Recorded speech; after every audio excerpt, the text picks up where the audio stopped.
let's talk about pronouns.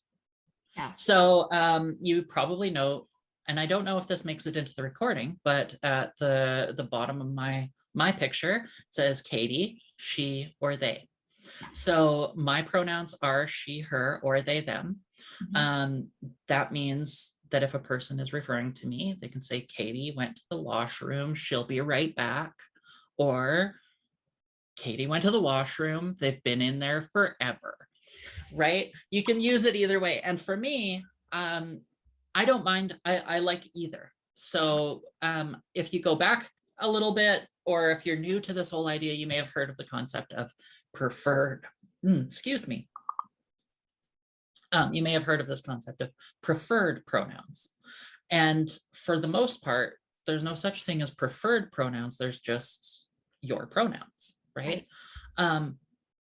However, like myself, I prefer she, her to they, them by a margin of like 40 to 60, maybe. And it's a minor thing. However,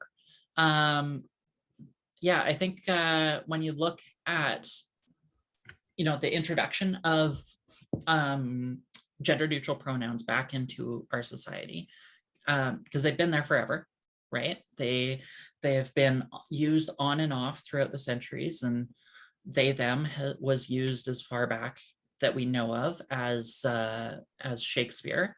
Oh yes, yes. And when I say that, I don't mean as a plural or as an indefinite. I mean as a singular definite. So you're talking about one very specific person and you call them they.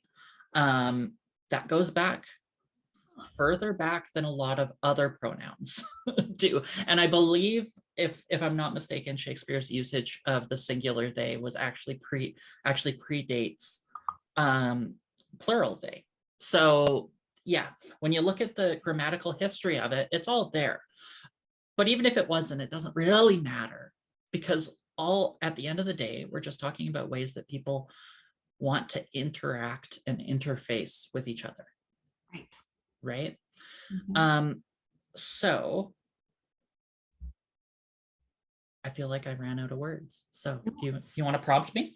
Yeah, I really do. So, okay, so let's talk about the pronouns a little bit further for a moment, because this has been and continues to be a big learning for me and a big adjustment in my language, because I was very accustomed to making the assumption of somebody who was female presenting in my eyes that I would just default to she, her, and same thing on, he, him. And so number one, changing my mindset to never assume. And if you're unsure, to number one, ask, or is it, if you don't know, do you, I guess, always ask being the first one, but is they, them a kind of that default if you don't know, so that you are kind of opening that space to have that conversation? Or what are your thoughts around that? So I want to preface this, again, more context, but I want to preface this by saying that what is common right now in August of 2021 will probably and hopefully not be common 5 years from now. And that's because we are going through a lot of fluctuation in terms and in usage, and it can be very confusing, and that's okay. Right? That's absolutely okay. It's like keeping up with the kids and their TikTok slang, right? Like I can't do that. However, once it settles out, we'll find out exactly what, society will kind of solidify around some usage. So currently the usage that folks seem to have settled on is to default to they, them until we know otherwise. And it's, you're right to point out that, like, you were, prior to probably our conversation, or maybe even a little bit before that, but we're trained from birth to automatically, subconsciously gender people. Yes. And so it is a lot of reprogramming of our brains. Now, this is something we do for so many different parts of our lives, but we're not used to reprogramming the way that we identify people, right? We're not used to being asked to do that by an outside force, especially. So the first piece of advice that I have for folks who are approaching this and who are learning about this stuff is to be very compassionate with yourself, and not to beat yourself up, especially not in front of someone who you may have just misgendered. And we can get to that a little bit in the future, or a little bit later on. But yeah, I think the best thing is either to just stick with they, them, or to introduce yourself with your pronouns. Yes. So, hi, my name is Katie. My pronouns are she, her, or they, them. How's it going? You know, and what that does is it not only signals to people who are non-binary that, oh, hey, this person is like, they know the lingo a little bit, and they're also like comfortable learning about me. They're a safe person to have a conversation with, and if they mess up, it's not intentional. But it also, it says to people who use binary pronouns like myself, that you're trying, right? And that makes a huge difference, right? Because as we all know, like, while intent is not as important as impact, knowledge of intent can change the impact. And I think that's incredibly important. So to talk about like messing up pronouns, once you know someone's pronouns, so every once in a while, I'll still do it. I have a friend who is also binary-ish, or who was binary trans woman, and they recently started using they, them pronouns. And so for me, I'm like, I had solidified this person in my mind. I'm like, concrete, she, her, forever, till the day that they die. Like, that's it. But then they came out as non-binary, and they were talking about how, like, yeah, no, she, her was okay, but it felt really constricting for them. And so for me, when I mess up, it's as simple as pause, rewind, say the right pronoun, and keep going. Maybe a quick apology. But the biggest thing is to not make it about beating yourself up. No self-flagellation. This is not 14th century France. We don't need to beat ourselves up about this stuff, right? It's all about making it smooth, simple, and gentle, right? And this, if I may, this is one of the many things that I have learned from you, Katie, is going to that when we do mess up, because we will make mistakes as we're learning. That is part of the learning process.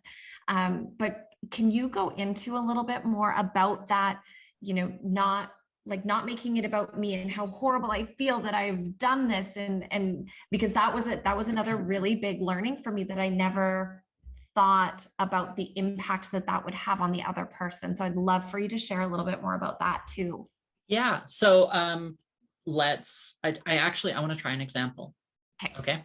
So say I was talking to my fiance, who is upstairs painting right now, I think, because, you know, we're an artist household. And after this call, I went up to her and I was like, hey, you know, I just had my call with Jocelyn. It went really, really well. That was pretty quick and easy, right? And I intentionally messed up your name, obviously, but the difference between that and, oh, I just got off my call with JC. Oh, darn it. I can't what is wrong with me? I keep Jocelyn, sorry, her name is Jocelyn. I just got off my call with Jocelyn and it went really, really well. Can't believe I did that. See the difference to what it does to the flow of a conversation, and you as a viewer, whether you yourself, Jocelyn, or anyone watching this, like, you can feel the cringe as I'm beating myself up, right?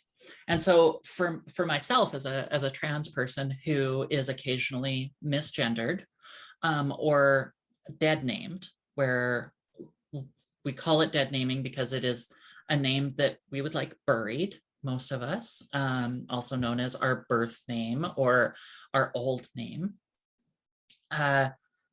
Which is funny because it was a name I was given after birth, not during birth. That would have been weird. But anyways, so when those things happen, if someone decides that no, they're going to beat themselves up about it, usually it's because they're new to trying to navigate trans stuff and they thought they had it down. They thought they had it figured out, but what they didn't realize is, like, there's a lot of weird wiring in our brains and we can't always control what happens. So we just got to reinforce it with the right stuff, and then the wrong stuff will drift away, right?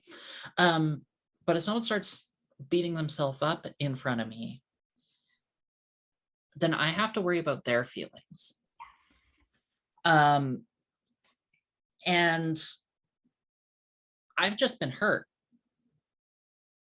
And so I've got to take time out of my self-protection and self-healing to navigate the feelings of someone who just stepped on my toe, right? Or in some cases, it feels more like a slap in the face. And so by doing that, really, you're asking said trans person or said person, like, if you mess up someone's name, you mess up someone's name. But you're making them take time out of their day and out of your interaction and asking them to do labor for you. So it's really, it's something that many of us are taught to do when we mess up, is to self-flagellate, and it is just not productive in any way, in any part of our lives, but especially not when we're dealing with someone who we've harmed, whether intentionally or not. Right. Thank you for explaining that and sharing that, because that was a big learning, and I know something that I for sure I am very guilty of, because I do feel terrible. But when you phrased that and shared with me in a way, in that context, it made so much sense as to the impact that it has. So thank you for explaining that.